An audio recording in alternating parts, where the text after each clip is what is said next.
Bet on Bears fans, another edition of the Chicago Bears podcast coming your way. Pat the Designer, Shea Norling back in the building. Shea, the Chicago Bears are offseason champions yet again, it feels like. Hang the banner. I think is this 3 or 4 years in a row? There's been some debate. Did the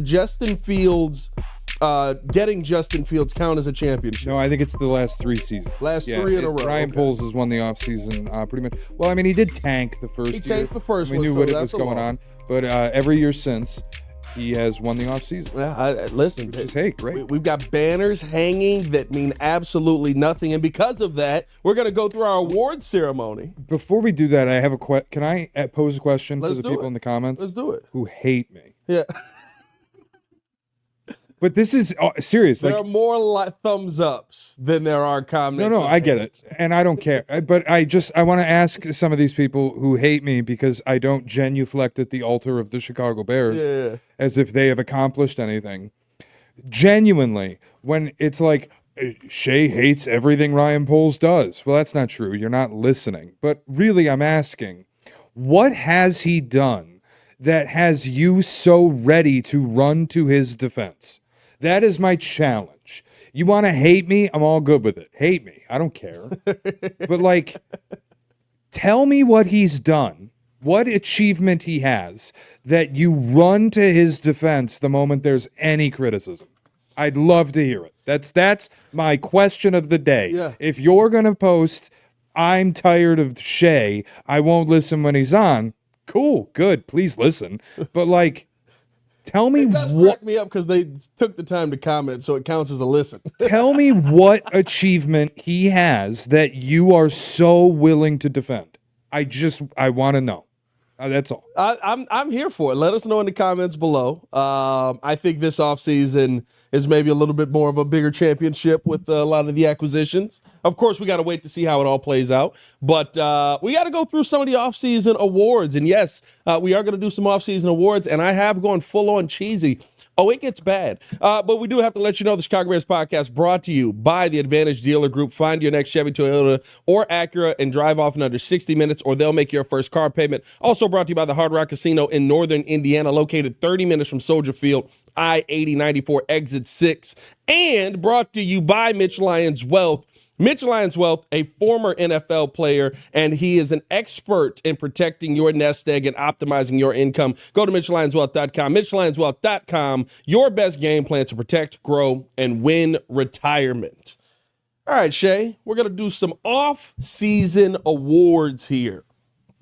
Going all the way from things like your biggest winners to who's under the most pressure coming into this season. Yeah. And when our producer, Eric Ostrowski, shout out to him. I don't know why I had a stroke right there. Content savant. Yeah, content savant sent us this idea. I said, we got to go all in. We got to name each of these awards. And every one of these awards, very Bears-themed name. Should we get some paper plates? We might have to. This might get tingly. Biggest winner. Let's start it off here. The monster of the Midway medal. The biggest winner of the offseason with all of the offseason acquisitions is who? Well, I took a different angle. So for the biggest winner for me, the monster of the Midway Award, it's Caleb Williams and Ben Johnson as the co-biggest winners because they got all the flashy toys. They have everything they need to run a really creative and really prolific offense if all of these pieces work. You rebuilt your offensive line with a very serious guard in Joe Thuney. Drew Dowman in the middle. You got right guard Jonah Jackson if he can stay healthy. Darnell Wright looked good in flashes. And then you have kind of what I think is a position battle with Braxton Jones and Ozzie Trapillo at left tackle. In addition to that, you get DJ Moore back, you get Roma Dunze back, but you added Colston Loveland, you added Luther Burden. I do think what Poles said last week about the running game improving because the offensive line is improved should hold true as long as those acquisitions are what we think they are. And the people who will reap the benefit the most are the quarterback and the offensive coordinator / head coach. Yeah. To me, those two are the biggest winners of everything that went down this offseason. I thought about saying Ryan Poles because I think he's gained a little bit of trust back from a fan base that I think was starting to lack. But This all has to work before I can call him a winner. Yeah. His whether or not Ryan Poles is a winner of the offseason will be baked into what the record is at the end of the regular season. Yeah. What takes it for him to be a winner? What's the record got to be your minimum? Just are you a 9-8? You improved a lot kind of person, or do you need to see 12 of these things? God no. I can't put on. Do you know how hard it is to win 12 games in the NFL? Yeah. And somehow everyone in the NFC North managed to do it except us. It's so hard to do, though. Yeah. And the season can play out in so many different ways. He's got to make the playoffs. To me, there was a vote of confidence. You had 3 non-playoff seasons where you were frankly atrocious. The middle season being the best season at 7-9, but sandwiched with a tank year and then a year where the wheels came off because you wed yourself to a terrible head coach. Yeah. I thought it was like, in my world, I would have moved on. And it's a vote of confidence from the organization to bring him back. But that vote of confidence has to be paid off with a playoff berth. Yeah. Because otherwise, what are we doing here? I don't know a sport outside of like certain teams with lackadaisical ownership where you marry yourself to a front office. In the NFL, 4 non-playoff years in your first 4 seasons as a GM, you're gone. Yeah. In my world, welcome to Chicago, where Arturas Karnashov is going nowhere. Well, and it's not just here. Yeah, it happens in New York with the Maras and the way that Shane and Dable are still employed. What have they done? It happens in Detroit in hockey. Steve Yzerman's going on year 7 without a playoff berth. He's still employed. Yeah. It's crazy how some of these owners marry themselves to people. And in my world, I would move on more quickly because I think when you get it right, it happens pretty fast, typically. And if it's not a playoff year this year, I think the jury will be pretty much in on Ryan Poles, that this just isn't going well. And I think what's interesting is, we haven't heard about that Ryan Poles extension just yet. Whether it was 4 years or 5 years on Ryan Poles, you would think with a new head coach coming in, there would be an extension that kind of marries those two together. We haven't heard that yet. Maybe it's something that they're not worried about because it is 5 years and you got another year to worry about it, but we'll see. I went similar direction to you, but I went with a name that me and you have both, have said has not performed well at his time in the NFL, behind a Super Bowl line and behind, of course, this Bears terrible line. DeAndre Swift, I've got on the list. I did go with Caleb Williams, but I think DeAndre Swift is somebody who benefits greatly from this because there's never going to be a better time for you to go out there and say, hey, no, I should be making $8 million. And by the way, I don't want to leave this team because they're about to get really good offensively, which is the hope. I want to be back here. I'm going to perform well above what $8 million is worth. I've got literally everybody on the offensive line now who grades much better in the run game than they do in the pass block game. It is set up for DeAndre Swift to win, especially in outside zone. You add in Luther Burden, who's a willing blocker. You've got DJ Moore, who's a good blocker. You've got Roma Dunze, who's shown flashes, but maybe needs to be a little more consistent with it. Like, you have all the pieces for your life to be easier, and Ben Johnson's calling the plays.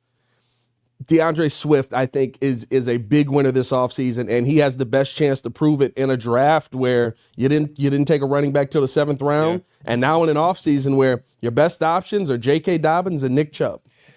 I struggle with it a little bit because clearly the Bears, like if you take Wiederer's reporting, clearly the Bears were motivated to move up and get a running back, and I don't think that they're married to DeAndre Swift by any stretch. But because the draft fell the way it did and you end up with Monungai in the 7th round, the opportunity is there. Yes. Now, if they go out and sign Dobbins, the writing's kind of going to be on the wall. And beyond just, Lions got rid of Swift when Ben Johnson was there. Look at the year that Swift was there. Yeah. They didn't use Swift. He was like invisible in their backfield and in their game plans.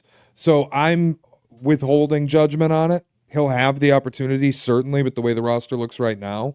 But I just remember at 2022, Detroit didn't have a running back worth anything and would not give the ball to DeAndre Swift. So I got to wait and see on it. Yeah, I do feel like the Bears want to move on, but I think the opportunity is why I count him as a winner. There's no better opportunity in the NFL for you right now. Yeah. Like you've got the offensive line. In theory, you've got the quarterback in place that's going to make it easier for you in some play action opportunities. They're going to throw the football to you more than not if you win this job out. Like, I think this is going to be a good opportunity for him. Let's look at the biggest loser, as I like to call it, the double doinker for the offseason. Shea, who is your biggest loser this offseason? Cole Kmet. If you built an offseason in a lab to make Cole Kmet feel like he was on the outs with this team, it would look exactly like the one the Bears just had. And I think early on you get Ben Johnson and you're like, okay, this could work out really well. You'll get Kmet back involved.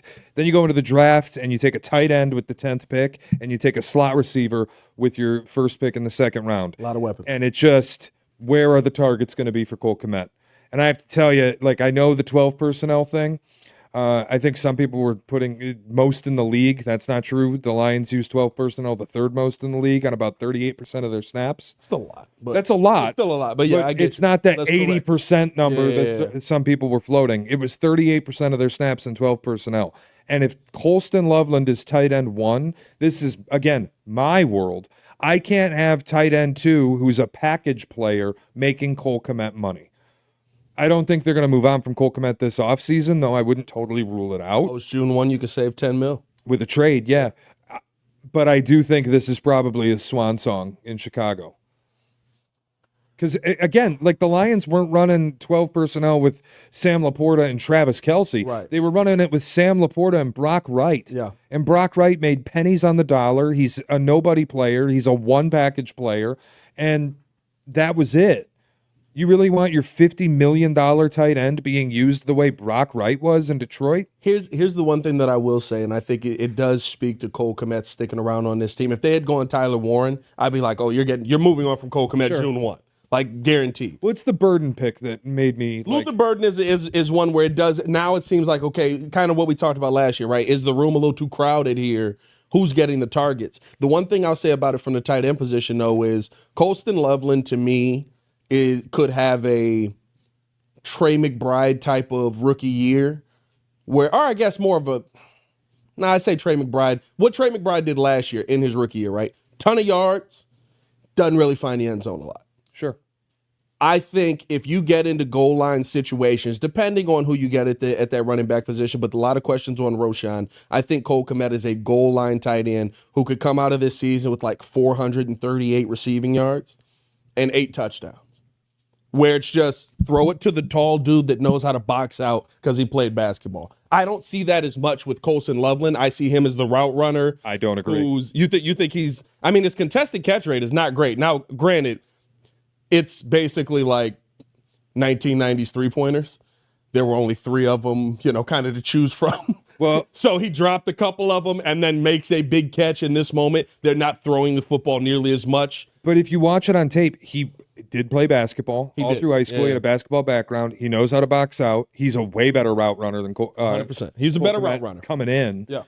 He is a big body. He's a physical presence. Again, basketball background and the box out ability. And what I see on tape is bad throws that he was able to catch. The catch radius is there. Go up and get it balls in a field of defenders. Yeah. I kind of just feel like Colston Loveland could take Cole Kmet out of this offense. Listen, possibly. And I think the Luther Burden pick plays a ton into it. To me, I think the Luther Burden pick made me go a completely different direction with my biggest loser. My double Doinker Award goes to Olamide Zaccheaus. I showed up, I signed here. I thought I was the slot guy. All right, bet. I had a starting role here in Washington, feeling good. All right, coming in, Ben, what do you want? But you drafted who? the number 1 slot receiver in college football. What's my job now? Yeah. I feel like if there is a clear cut, there were 2 guys that I said when that pick came in, you just kind of went, oh, this is way worse. It was Olamide Zaccheaus and Tyler Scott. And I think Zaccheaus, to me, is going to be one of those guys who now you're here for the depth. Now you're here for the competition aspect of it. You're going to push Luther Burden, who's probably going to end up taking the job because he's a second-round pick. But you're coming off of your best season, and now basically your best bet, if basically Luther Burden doesn't suck, is to be the bench guy. That sucks. Yeah, it's brutal. But that's life in the NFL. If you're a depth piece, if you're a rotational guy, that's life, man. It's fleeting. Your existence is on a knife edge. And if the draft falls a certain way, as we've seen, you're on the wrong end of the knife. Yeah, listen, it was when I saw that come through, I was like, we just signed him. What is his role now? Like he's got to be going through his brain and just going, I could have signed here, I could have signed here and been the starter. Now I'm the depth guy. Let's have a good camp and just make this team at this point. Favorite decision, acquisition, or firing, the one that makes you light a cigar and go, Bears. So I call it the Ditka Seal of Approval Award here. What's your favorite decision of the offseason, Shea Norling? I thought hiring Ben Johnson would be a cop-out. It's what I put, though. It's the easy opinion, and it's not. I'm not here to say that it's wrong. Like, if that's your favorite decision, you're right. It's just the obvious one, and it's not the opinion I really ever want to have. So I'm going with actually hiring Dennis Allen as my favorite decision. Like, firing Eberflus was an easy call here. Yes. But hiring Dennis Allen's my one. You look at his history in New Orleans, especially as defensive coordinator. I believe he was there as the DC from 2015 to 2022. Yep. And Sean Payton left him in charge. Those defenses were consistently top 10, if not top 5. He was excellent. And yes, they had great personnel. But even early in his tenure as head coach, they were still excellent defensively. Yeah. And some of the context around why things went wrong, I don't think Dennis Allen was a good head coach. In fact, I would say he was a bad head coach. He was a pretty bad head coach. Yeah. As a defensive play caller, I thought he was great. And I think the context of what happened in New Orleans, too, to be a bad head coach in a bad situation, Sean Payton dipped when Drew Brees dipped and left them holding a bag on Taysom Hill. Yep. Eating salary cap space. They sunk a cost in Derek Carr, who either stunk or couldn't get on the field. Defensively, Marshawn Lattimore got hurt. Played 17 games over 2 seasons, a key piece on their defense, and they had to trade him last year to Washington. So things just weren't perfect. They didn't constitute like success happening.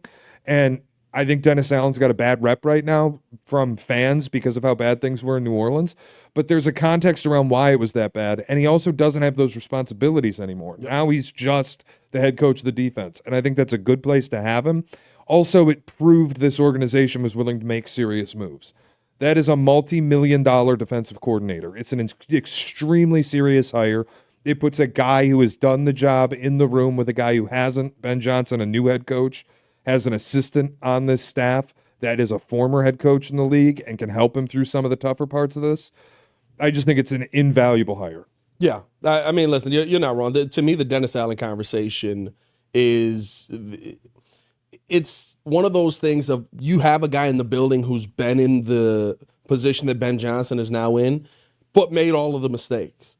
Right, he's had all the missteps. He's had all the we swung big on this guy and missed out on it. Right, like to me that part of Dennis Allen is invaluable because the DC part of it. Listen, like my true hope, and I'm sure this is not what Dennis Allen is hoping, but like the hope is that you can have something here for a long time to come. And Dennis Allen now is viewed as just the defensive coordinator. Yeah.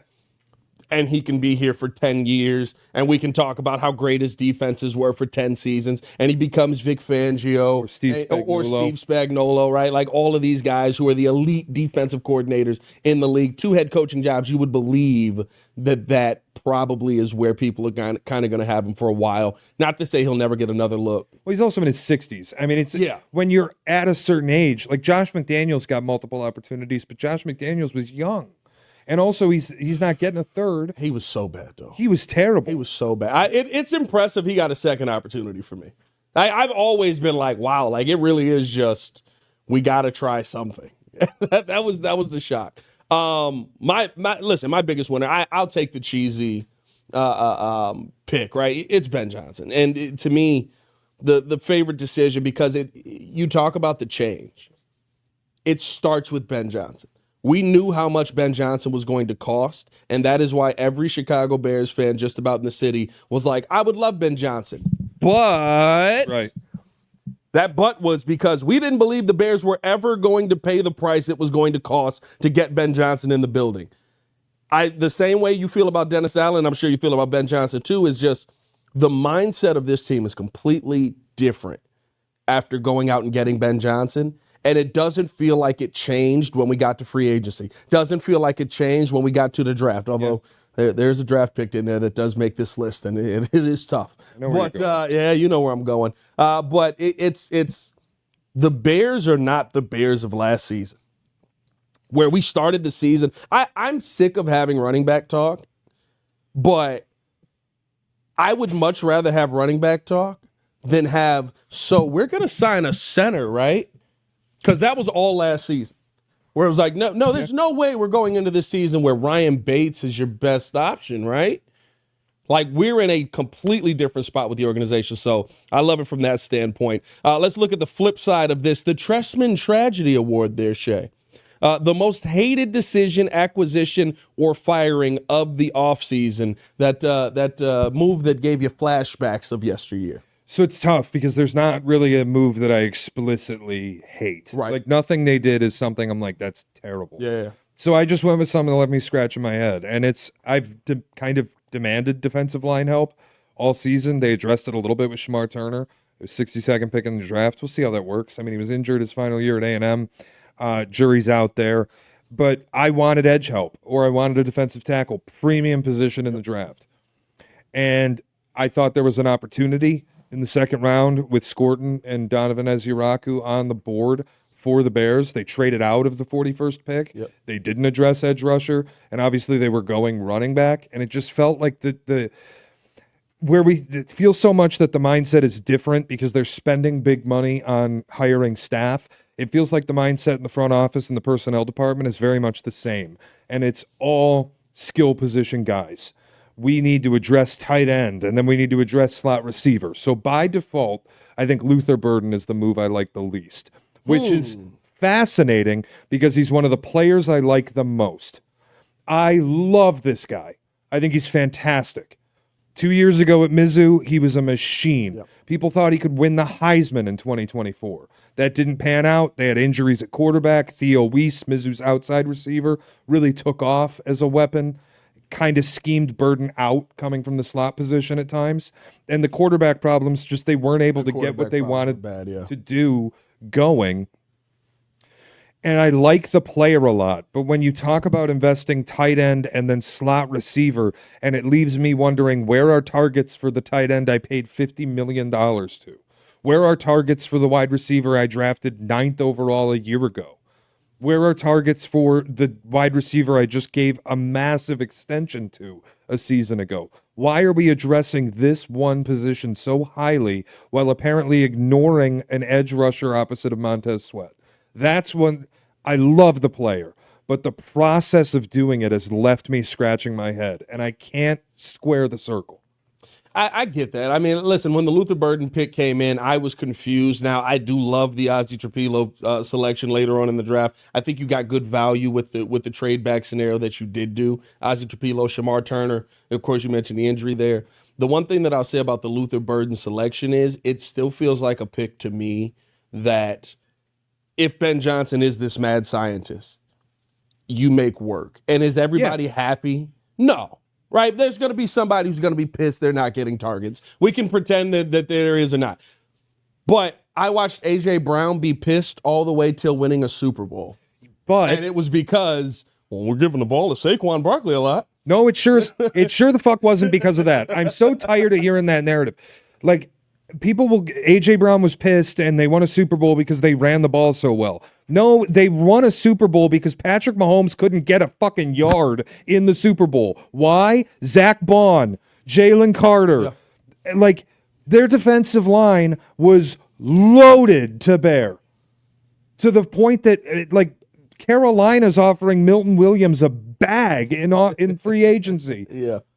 That's why they won it. And I have no concerns that this offense will work. I believe it will. I think Caleb's very good. I like the weapons that you have. I love Burden as a player. I love Colston Loveland as a player. And you have maybe the best play caller in the sport. That's wonderful. Who is pressuring the quarterback?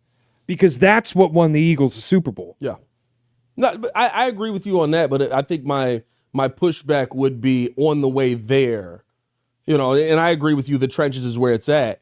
But looking at how the Eagles did on the offensive end, it does make it easier on both sides, right? The defense makes it easier on the offense. I would say the Eagles' offense last season made it just as easy on the defense. You're starting off this season, to me. I think people forget how sluggish the Eagles' offense was for the first 10, 11 weeks of the season. But I think didn't they go 12 weeks without scoring a point in the first quarter? Yeah, but they scored a lot of points in 2, 3, and 4. I mean, I get what you're saying, but to me, it's that's just kind of how their offense was. It was, look, we got Saquon back there. It's going to be a slower burn. It's going to be handing the football off. We're getting 1.5 yards per carry on the offensive line before Saquon Barkley even touches the football, and then he gets to go be Saquon Barkley. I think that's what the Bears are looking to build here. Defensive line-wise, Dennis Allen's philosophy is just different from where ours is. When I talked to him when we were up there, he emphasized the importance of the interior of the defensive line being kind of his focus. Yeah. To me, when I saw Dio Dangbo, I was like, oh, you just want him to be out there on the edge, setting the edge. Your goal is to destroy people in the middle of this offense or defensive line. Yeah. And basically have Montez Sweat and Dio Dangbo reap the benefit of a quarterback running towards them. You don't care about them as much destroying the left tackle or right tackle and just getting to the quarterback off rip. I think the goal that Dennis Allen has for this defense is to continually explode the middle of the line, and whatever happens after that happens. Better work. I don't think you make your life more difficult by getting a premium edge rusher. I don't. You know what I mean? Nick Scorton fits. The one name you said is Nick Scorton. When I was up there talking to him as well, he said, I don't like my defensive end small. Now, he did select Khalil Mack, who's 252, which is small for him. He was like, but ideal size for him is 280. Nick Scorton is I think he's 280 exactly. He really was the only guy in the draft at that. Yeah, and I wanted that position. I feel like you can't hurt yourself getting that position. Yeah. Even if your idea is we want to pressure from the middle. Like the Eagles have elite pass rushers. They also have elite pressure from the middle of the defense. 100%. Jalen Carter. And I just worry that it's too much water to carry for Javon Dexter and Andrew Billings. One, Billings has to stay healthy. And two, Dexter had a nice season last year. He ranked 65th in pressures. Or 60th. Maybe Grady Jarrett was 65th in pressures. There you go. The guys in the middle have to be more productive. 100%. And maybe they will be, but I have a hard time selling myself on it based on what they've done, that it's just going to explode going forward. Yeah. Well, the goal is you look at the average last season, they gave up 21 points a game. Ben Johnson's goal is not to score 22. Ben Johnson's goal is to put up 38 a game. I mean, Lions were 33 points per game last year. I think if you even Bears last year were about 19 points per game. If you can add 10 points per game to that, which is a lot. But you also went out and got Ben Johnson. You need the defense to stay where it was and even get better maybe. How much at the end of that season too, the defense just going, oh, Flus is not smart. I always just think, and I always just think too, people are talking about, the Bears are going to score 38 points a game. No, they aren't. No, the Lions average 33. 33 is about a couple of pop games. 33 is about the maximum that you're going to get. And some of those scores are going to be influenced by your defense. Yeah. So to me, it's just, you look at the Lions, you look at the Bills, what killed them in the playoffs? Those were the two highest scoring offenses in the NFL. Defense. What killed them in the playoffs? Yep, defense. I've just been begging for help on the edge. And look, Montez Sweat's a good player. I wouldn't call him elite. He ranked 45th in pressures. Yeah. People Montez Sweat might have a bounce back season. To what? He has never been an elite pass rusher. He's been good. He's never been elite. You don't have an elite edge rusher. That bothers me, especially when you once again go tight end, wide receiver. It's just skill position marriage in the draft bothers me. Yeah. With what you lack on your defensive line. Yeah, I agree. I think, listen, the edge is going to be a question mark of, where you want to gamble. Dennis Allen wants to gamble on the interior. Now, granted, right, when you've got the interior fixed, I've watched Leonard Floyd turn into a 12.5 sack per game guy. You know what I mean? So it is kind of, I get the marriage to it, but I would rather have your Khalil Mack, who I thought Mike Green could have been, or your Nick Scorton coming off of the edge, who just wins, just always wins his matchup. So my Trestman Tragedy Award, I didn't hate really anything this offseason, but there's one that I just was like, okay, we're just doing stuff now. And maybe I'll be proven wrong. It's taking Ruben Hippolyte II in the fourth round. I knew you were going. Maybe I'll be proven wrong. you wanted to address the linebacker position. This is not the draft to do that. I don't think there were really any elite linebackers taken. There were some glue guys, but there were guys on the Jihad Campbell fan. Yeah, cool. I like him. You know he's going to be an All-Pro. We'll see. Because Howie drafted him. Yeah. That's true. That is true. That's the way it works, man. That's true, actually. That's the way it works. Turns out. He's probably going to be the one where we look back and go, "Oh, he's amazing." That's 30 teams are going to do that. 30 teams are going to go, "Damn, we passed on Jihad Campbell." And if he had gone to any of the other 30, it wouldn't have been that guy. Yeah, he would have. But the Eagles got him. He's an All-Pro. It's just the linebacker position outside of that, though, like, here's my thing. If you're going to get somebody, I get drafting for the RAS scores, drafting for the intangibles, what guys could have been, and thank God the Bears didn't do that in the first round with Shamar Turner. With Shamar Stewart. But you got to get somebody that's good at something on the field besides fast. Because he's not even big. Yeah. He's 6'2", 230 for a linebacker. All right, you better be fast and you better be great in coverage. Oh wait, he's bad in coverage. Yeah. Like that's the only move this offseason where that was our Tory Taylor.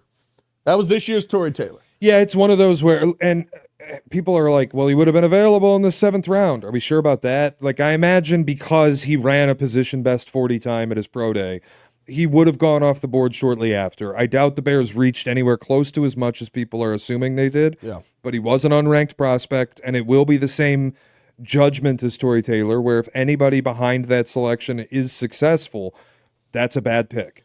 And guess what? One, you might have one on your team who, if we flip, I said this morning, if you flip the picks of Kyle Monungai and Ruben Hippolyte II, you had a great draft. Yeah, like but if in the 4th round you got Kyle Monungai and you're sitting there going, wow, okay, best running back in the Big Ten, basically stacked the box versus Rutgers, fell that far because of Rutgers. I won't stand for Caleb Johnson erasure or Travion Henderson erasure or Quinshon Judkins erasure. I will go with I should let me clarify it. Best numbers from the running back position. Thank you. I will clarify that. Sorry. Because Travion Henderson 100% had 100 less yards than he did with like 90 less carries. So I will agree with you on that. Sorry. If you're going Travion Henderson getting the full carries, he's probably up there with Ashton Genty at the top of this draft. But yeah, I just like if. But isn't that the perfect reason why draft grades are so fucking stupid? Yeah. Because you go, well, if I get Kyle Monungai in the 4th round and Hippolyte in the 7th, I feel better about it. You got both players. Does it really matter? Like it really? It's Hippolyte feels like a 7th round pick. Yeah, that's fine. That's the point I'm making, right? Where you sit there and yes, you got both players, but it strongly feels one of those players is a candidate not to make a team. And it's not the 7th round pick. Yeah, I get that. We'll see how it plays out, and then we'll grade it based on that. Your 1st round pick could be, like Colston Loveland, I think is really good. I imagine will be a very good NFL player. There's a world where he doesn't have a job in 3 years.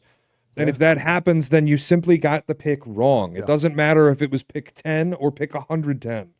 So we don't operate with the intel that they operate with. And if they had intel that the team behind you is going to take Ruben Hippolyte, well, then you take Ruben Hippolyte where you took him.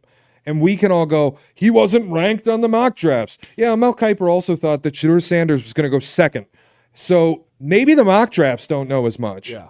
You know what I mean? I don't care about the mock drafts. I care about the fact that we drafted a linebacker that's bad in coverage. That's fine. I agree. Yeah. Like the mock drafts they are what they are, right? Like everybody, that's my favorite part of the draft day. Just people losing their minds that people are going opposite of their mock drafts. Meanwhile, I think the most accurate mock drafter is like,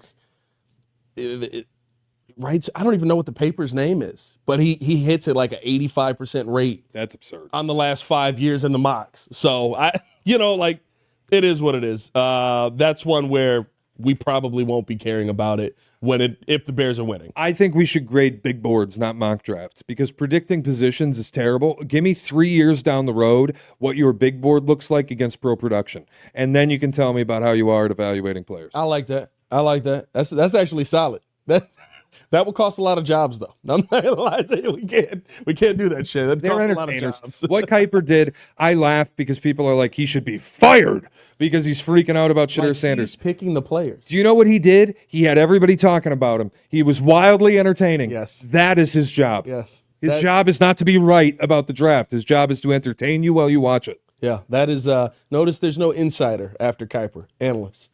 Analysts get to be entertaining. Our sneaky upside move, or as I called it, the peanut punch pick Okay. of the offseason. Who was your sneaky upside move for the Chicago Bears? Hiring Antoine Randall away from the Detroit Lions. You got the wide receiver coach who took Amon-Ra St. Brown from 5th round pick to top 5 receiver in the National Football League. And it's not just taking 5th round Amon-Ra St. Brown to top 5. It's also rescuing Jameson Williams' career. I think people forget after his rookie season, there were questions about if he could even be an NFL receiver. Yeah. He has become a very clear starting NFL receiver. Goofball? Sure. Yeah. Prone to very bad decisions? Sure. But very good player. And it's also Josh Reynolds got pulled off the scrap heap and was instrumental for them 2 seasons ago in their offense. Last year, wide receiver was viewed as a position of weakness for the Lions after Amon-Ra and J-Mo. Who was it that got pulled off the scrap heap? Tim Patrick. Tim Patrick became wildly successful in Detroit. Yeah. You got the guy who coached all of these players. And getting Antoine Randall in a room with DJ Moore and with Rome, and Rome is a must-hit. If he's not good, that's going to be problems. Yep. You got him with Luther Burden. He might be able to work a little bit with Colston Loveland and with Cole Kmet in the pass-catching game. I think that's another one that I looked at as just being an invaluable hire. I think Colston Loveland spends a lot more time with him. I agree. He's basically your 3rd wide receiver on this team. And again, it's why the Luther Burden thing was so confusing, because Colston Loveland at Michigan played 47% of his snaps from the slot. Yeah. His best skill is route running. And then you took a player who plays that position. So the whole thing it leaves me scratching my head, but I imagine the plan is to play Loveland more in line and utilize the route running from an inline tight end spot. The chip blocking's got to get better. The run blocking's got to get better, but that's true for both tight ends on this team. Yeah, and that's what I was going to say. Like, there's no great blocking at the tight end position right now. But the hope is, and I know that it's certain plays you got to utilize it. My hope is that the offensive lineman block on this team. That'd be fun. Yeah, that would be great. That'd be really nice if we could get that to happen. My sneaky upside move, and I love the Randall pick, and I go this direction kind of for the same reason, is Eric Bieniemy. Because you've got Eric Bieniemy in here as basically just a running backs coach, which he knows the position. He's played the position. He's played it really freaking well. He's coached the position really freaking well. Adrian Peterson is on that list of guys that he coached and got in order. And AP talks about how he hated this guy, but how he's an instrumental reason why he becomes Adrian Peterson. But not only do you have him here as a running backs coach, this staff reminds me so much of that Green Bay staff with Mike Holmgren, where you've got Andy Reid. You've got John Gruden on that staff, where somebody's going to see something and go, oh, I've got this play for it. Ben, we need to run this. Antoine Randall is going to be a part of that as well. Oh, Ben, if we put this in play, this is going to work. Like, there's so many pieces here. And I think Eric Bieniemy, having been an offensive coordinator already in the league, probably comes at that a little bit more. You basically have a team that has 3 offensive coordinators on it, because they praise Declan Doyle for essentially the same reason, where not only is he a great guy in the room, but also the play designs that he's coming up with are phenomenal. Like, you have that guy on your offensive staff who's already been a part of play designs with Andy Reid, in these big rooms, has been an OC on his own, designed some solid plays in Washington, didn't always come across the greatest, right? Didn't always have the greatest execution. I think a lot of interesting moves at quarterback while he was the OC. But to me, that's the move that I think rounds out this offensive staff perfectly. Yeah, I think that, and I think also a little underrated is getting former players on this staff. Yes. And it's something that people laughed at. I think the Lions did it a couple years ago. It was Deuce Staley and Ben Johnson, and I think every assistant coach on their team was a former player, and Dan Campbell, obviously a former player. Every coach on the staff was a former player. People kind of laughed at it, and then it worked. And the Bears last year, I think maybe had 0 former players outside of Matt Eberflus. It wasn't many. And now you've gone out, and even Eberflus, I don't think, did he play in the NFL or was it just in college? No, Flus didn't play in the NFL, just in college. He played for Saban. Is Washington a player? Yeah, not many. But it's you're right, not many. You've come out and gotten former players and put them on the staff, and I think that's also a valuable resource to lean on when it comes to pointing out things you're seeing in the game and what you can do differently, what wrinkles you can add, what adjustments you can make. Yeah, I think this is going to be, to me, Ben Johnson is not a Coach of the Year candidate just because of Ben Johnson. No, it's people he has around him. So many people around him. Like, there's so many people that should be able to help him navigate through this rookie year. Not seamlessly, because there's going to be some move that he makes that's going to be ballsy. And I don't even know if we can call those misses. He comes from working with Dan Campbell, who's like, yeah, go for it on 2 versus Dallas. We should have gotten the play.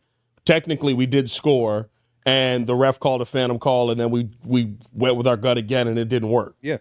Like, there's going to be some of those that people are saying, that's where a rookie head coach needs to improve. No, that's just who Ben Johnson's going to be. What he is. Yeah, and I've always laughed. Like, people here even will make fun of Dan Campbell for the decisions he makes. Dan Gamble. Yeah. And he costs them wins. But I always point out, if it works 80% of the time, you can talk about the 20% that cost you, but you're only in position to make those decisions because of the 80% that worked. Yep. You're only in an NFC title game because of the success that you've had making those same decisions. And then people, well, he should have kicked the field goal. He shouldn't have gone for it on 4th down in San Francisco. Well, I'm sorry. The play was perfect. Josh Reynolds dropped the ball. Yeah. You know what I mean? The process works. It's just occasionally you won't have the success.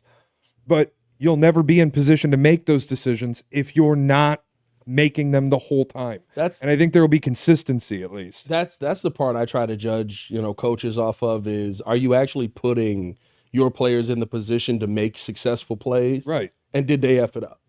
Right. Like I remember was it Getsy? Luke Getsy? Yeah, it had to be Luke Getsy. The play call that he had versus Detroit for Justin Fields to win the game, perfect play call. You can't design it up perfectly. Justin Fields threw a perfect football. Tyler Scott dropped the ball. Yeah. Now, maybe you don't want to have that play go to Tyler Scott. That may be where you say the flaw in the play is. But he was wide open, and no one expected it to go to him. Got to catch the football. Those are the moments for me where it's like, that's a good play call. You messed it up. With Dan Campbell and Ben Johnson, I think we see a lot of that in Detroit's playoff runs where it's like, yeah, there's moments they gamble, but the ball also hit the receiver in both hands and the face and the chest, and then it hit the ground. Yeah. That's I'm willing to live with that.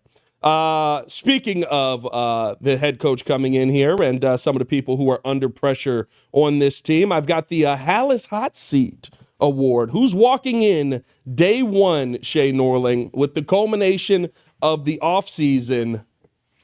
Who has the most pressure on them? I don't think there's any answer other than Caleb Williams. Look, last year, and I'm not even going to say that the excuses were wrong, but they were excuses. You get sacked 68 times. Well, your offensive line couldn't block for you. The offense doesn't produce enough. Well, your play caller was terrible and your head coach was an idiot. And we had to fire your play caller, and then we had to fire your head coach. And then you had Thomas Brown. Incomplete passes where he missed a receiver down the field. Well, they miscommunicated on the route, DJ ran the wrong route, or Rome ran the wrong route. Why didn't he throw the ball to Cole Kmet? Well, Cole Kmet's been schemed out of the point I'm making. I didn't play the excuse game last year. Caleb took too many sacks, period. That's the game I played. It's the game I will play again. There are no excuses for the quarterback. The offensive line is retooled. You have DJ Moore under a contract extension. You have a top 10 pick at wide receiver. You have a top 10 pick at tight end. You have Luther Burden at slot receiver. Your running game should be rejuvenated by your offensive line. If you take 50 sacks, that's on you, brother. Yeah. If you're missing throws, that's on you. If you don't have good deep ball accuracy like you didn't last year or at USC, that's on you. If you keep running backwards the second there's pressure, that's on you. Just because you got the offensive line improved doesn't mean every play is going to be perfect. Yep. I need you to climb the pocket. I need you to be a little more accurate. I need you to take a profit sometimes instead of going for the home run. I need you to take fewer sacks. Sack avoidance has to get better. All of it has to get better. And I think it will. But if it doesn't, the conversation will heat up to what it was going into Justin Fields year 3. Yeah. And he is by far under the most pressure this season to me. I would agree with you. The other name I had on the list was Ryan Poles. I had some co-pressure on there. That's fair. Just because I think, like, if this doesn't work for Ryan Poles, I mean, it's might be tough. your job. It might be your job. And I think he's made all the right decisions. I do. I think getting Ben Johnson is the right move. I think that getting Joe Tooney is absolutely the right move. I think that going out and getting Grady Jarrett, when what everybody was screaming for was accountability, is the right move, because Grady Jarrett's going to walk in and be like, like, I can, like, if you don't do your job, that's my job. And, like, then now me and you got a problem. You don't want that problem with Grady Jarrett. But if it doesn't work, it's kind of a timing thing. Yeah. Thank you for building this team for us. We appreciate you playing the work version of our game. We'll take it from here. I can see that happening 100%, where you bring in the guy that maybe Ben Johnson wanted all along if it isn't Ryan Poles. We remember all that being a conversation. Now it didn't materialize, but yeah, you're doing it differently. But at that point, Ben Johnson's basically in charge. But this is the point that I'm making. Like, these two things are going to always be in tandem. Yep. Ryan Poles and Caleb Williams. It's going to be a marriage, yep. Because you can make all the excuses. I'm right. Caleb Williams we couldn't get you protected. We got you 3 new offensive linemen. Yeah. 5 really, but 4 with Ozzie Trapillo being included. We rebuilt your offensive line. Your play caller was terrible. We went out and got you the best one. Wide receivers didn't catch the ball enough. Well, we went out and got you another one to add to the top 10 pick we got you a year ago. And technically 2. Cole Kmet. I couldn't find Cole Kmet on the field. Okay, here's a shiny new tight end. Yeah. You know what I mean? And you've given him everything. Ryan Poles is making good decisions in terms of surrounding Caleb Williams with talent, and now if it doesn't work, it's on Caleb. Yeah. I have no illusions about that. That's why I said the pressure is on him. But if it doesn't work, then the ultimate decision that will matter is that Ryan Poles selected Caleb Williams. Yeah. So they are, even more than people think Ryan Poles and Ben Johnson are married. No, he's married to the quarterback that he chose number 1 overall.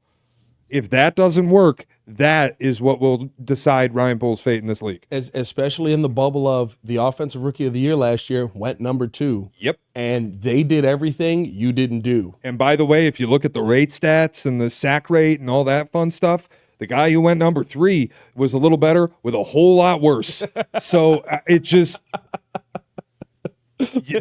This has to look right this year at the quarterback position. I told you coming into it when they hired Vrabel, I was like, hey, they might build this team in one offseason, bro. Like, dude, and you're a Patriots fan. I think you're in for a much more fun season than you think you're in for. If you want to do like the around the NFL kind of thing too, and this is bias aside, Patriots have one of the 3 best off seasons in the sport right now. Yeah. One of the 2 or 3 best. And again, we know how that goes in Chicago.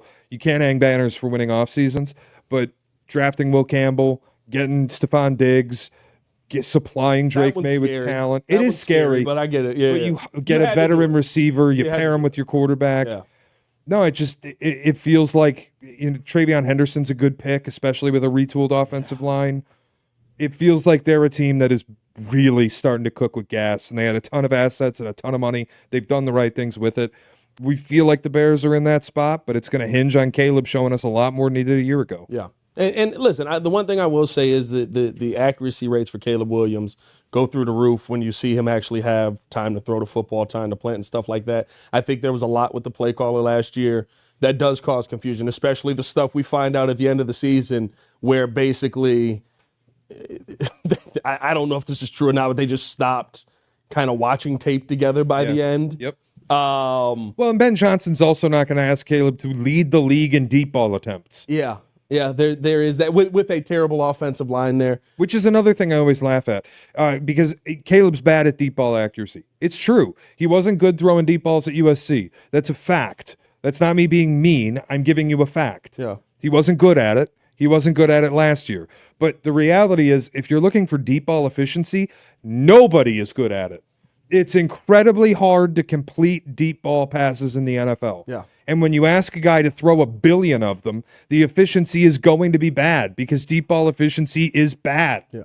Yeah, I mean, usually you see, I think it is funny when we look at that and it's just like, just with Caleb Williams, this guy, he can't hit anybody deep. And it's a pause. That's crazy. And that was wild. That was nuts. No, That it's was actually insane. it's more wild that you said pause because I wasn't in the gutter at all on it. Yeah, I had to. That was going to be out there. But then you look at like when these other quarterbacks are hitting the deep ball, it's once a game, or twice a game maybe. Yeah, like if Caleb Williams is putting up 6 a game down the field. You know what I mean? Like if you lead the league in deep ball completion percentage, which is passes over 20 plus yards, you're probably completing 50-ish% of them. yes. Nobody is elite. Nobody's throwing 70% completion rates on deep balls. It's not real. That Now what doesn't I happen. will say, now what I will say is this though: Caleb Williams does have to be a lot better, and if he was a lot better at it, i.e., what you got with Joe Burrow, who doesn't have an offensive line, but Joe Burrow don't miss. If Jamar Chase is down there, Joe Burrow's hitting Jamar Chase. That I think is where last season the Bears overestimated. Where this season, listen, he's going to be better at the deep ball. He's going to be better at the intermediate pass. He's going to be better in the slot because there's going to be time to go set hut 1-2.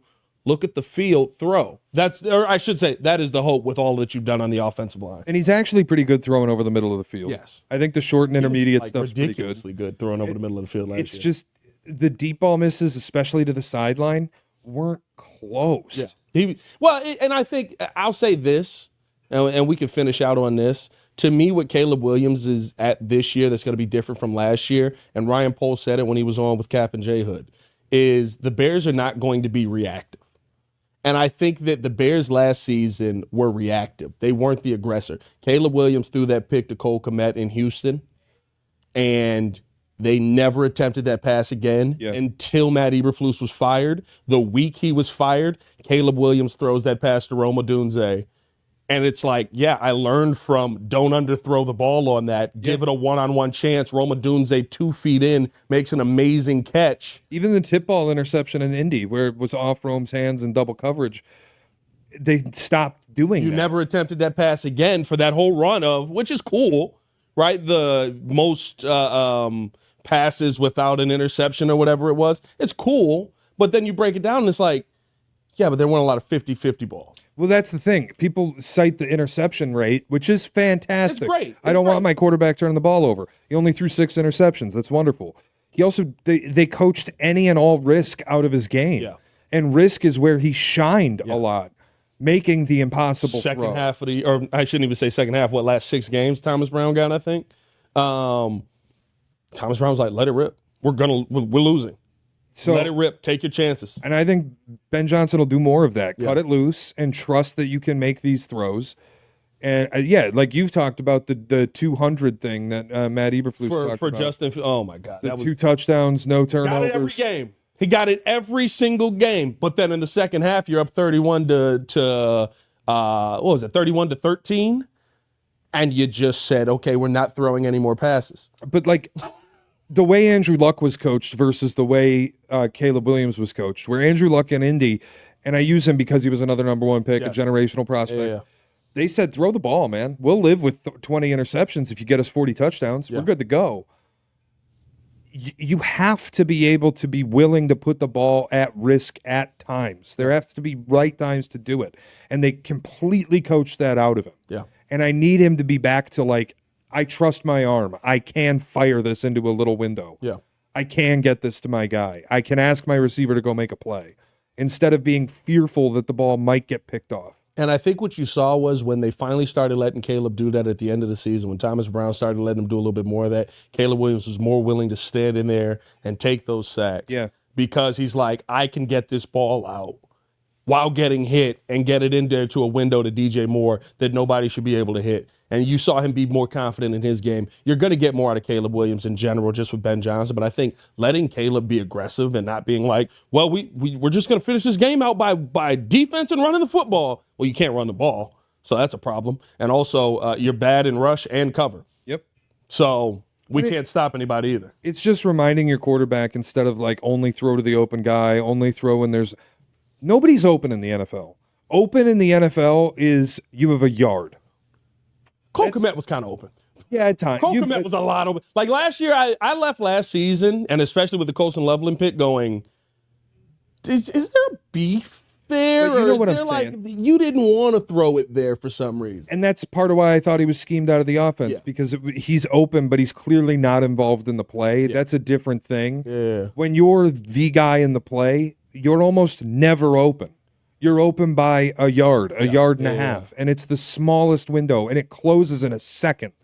But he has to feel like he can make those throws, and the coaching staff trusts him to attempt them rather than eliminate them from your game because we're scared you're going to turn it over. I don't do any of that anymore. Yeah. Let's be aggressive. I love it. Those are the off-season awards. Let us know your names that you would put with all of the awards. I think that this has been an off-season where we can hang the off-season banner. The Bears should be excited about what's coming into this season. And the part that makes me feel most excited is I think Ben Johnson's a lunatic coming into training camp. So we'll see kind of how this training camp goes. I think players are going to be in for a wild surprise when Ben Johnson walks out there and be like, why didn't you hit him? What'd you say? We can hit people? This is football? For Shea Norling, ladies and gentlemen, it's your boy Pat the Designer back at it again. Y'all stay safe out there in Chicago. Bear down, one love. Peace.